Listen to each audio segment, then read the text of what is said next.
Primero de Samuel, capítulos 29 y 30. En el capítulo 29, los filisteos rechazan a David. Los versos 1 al 13 nos dice que los filisteos se reúnen, juntan todas sus fuerzas para ir en contra de Israel, el pueblo de Dios. En medio de todos esos soldados va David y sus 600 hombres. Ellos, los príncipes de los filisteos, se preguntan, ¿qué hacen aquí estos hebreos? Los líderes filisteos vieron a David y a sus hombres y dijeron, ellos no son de los nuestros, son hebreos, adoran a otro Dios, no pertenecen a nosotros. Parecía que los demás lo veían, pero David no. Y es que David estaba caído en una situación muy espiritualmente muy pobre en ese tiempo. Aquís defiende a David ante los líderes filisteos.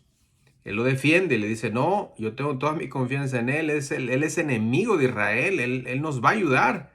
Qué triste, ¿no? Hasta dónde cayó David. David era rechazado. De los versos 4 al 10 se nos dice que los líderes filisteos lo rechazan porque creían que en la batalla se volvería enemigo.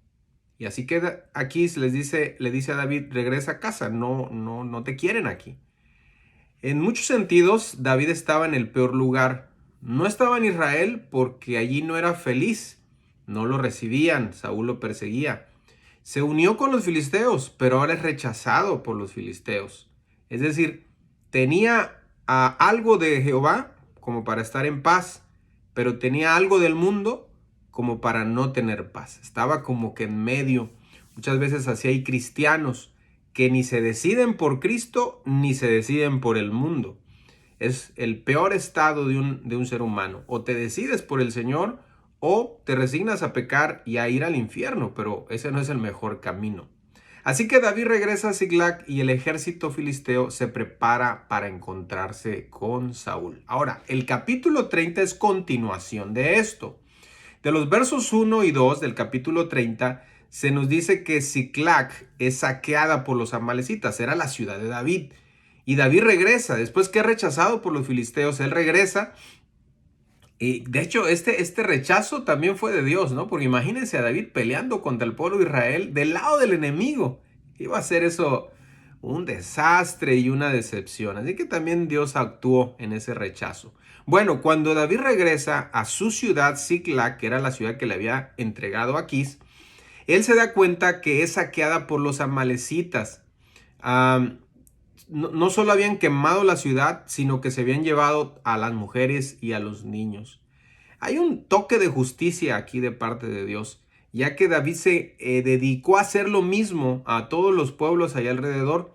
Así que David, como bandido, saqueando ciudades y asolando el país, pues también ahora él cosecha lo que él mismo ha sembrado. Sin embargo, no mataron a las mujeres ni a los niños, sino que se los llevaron. Vemos cómo Dios en su grande misericordia nos disciplina, no nos disciplina, perdón, como nos merecemos. Siempre Él hace que sea menos el golpe de lo que nosotros merecemos. Ahora, ponga atención aquí, porque aquí David empieza un cambio en su corazón.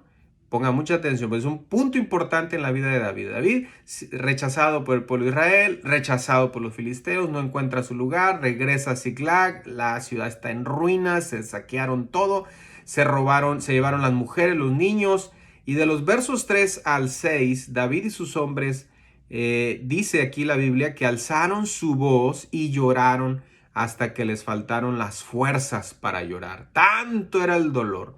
En un momento el pueblo, ya los 600 hombres, hablaron de apedrear a David. Así que imagínense, ya no quedaba nada. David no tenía ya ni hombres, no había mujeres, no había niños, no había nada. ¿Qué hizo David? Bueno, aquí es donde hay un cambio. Dice el texto, mas David se fortaleció en Jehová su Dios. Todo esto se requirió para que David regresara a Dios. Dios trajo a él fortaleza. No tenía a nadie, solamente a Dios. Este era un David descarriado y obstinado. ¿Por qué lo fortalecería a Dios? Bueno, porque Dios es rico en misericordia y en gracia. Ahora David está totalmente quebrantado, listo para ser llenado. ¿Cómo se fortaleció David en Jehová? No se nos dice claramente, pero seguramente él recordó el amor de Dios, recordó que tenía una promesa y que había sido ungido y que él iba a ser rey, recordó cómo Dios lo había librado de las garras de Saúl en ocasiones pasadas. Así que ahora David va a hacer algo que no ha hecho. Versos 7 y 8, David consulta a Jehová. Mire, él se fortalece en Dios, consulta a Jehová, está quebrantado. Muchas veces necesitamos esos puntos bajos en nuestra vida para correr al que de nunca nos tuvimos que haber separado, que es Dios. De los versos 9 al 10, David persigue a los amalecitas. Y hay otra prueba ahí, 200 hombres ya no pudieron seguir adelante, sin embargo, él no para, él no se desanimó, dijo, Dios me prometió, Dios me va a dar la victoria. De los versos 11 al 15, David y sus hombres hacen amistad con un egipcio indefenso. Parecía nada en la historia, sin embargo, este egipcio les ayudó. De los versos 16 al 20 se nos narra que David derrota y despoja a los amalecitas. Dios cumplió su promesa cuando le dijo, ve, yo los voy a entregar en tu mano. De los versos 21 al 25 hay un detalle muy interesante.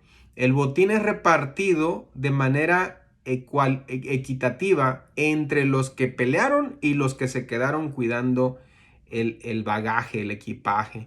Así que David dice, no, vamos a darle a todos, porque tanto hace bien el que se queda aquí, que nos aligeró la carga, se quedaron 200 hombres, nos aligeraron la carga, pero también los que fuimos a pelear. Finalmente, en este capítulo, David llega a Ziklag y envía del botín a los ancianos de Judá. Ya David se está poniendo a cuentas con Judá, se está poniendo a cuentas con los ancianos que había, los líderes de Israel, porque había una tensión entre ellos. Así que envía parte del botín a más de 13 ciudades. Empieza un cambio en el rey David.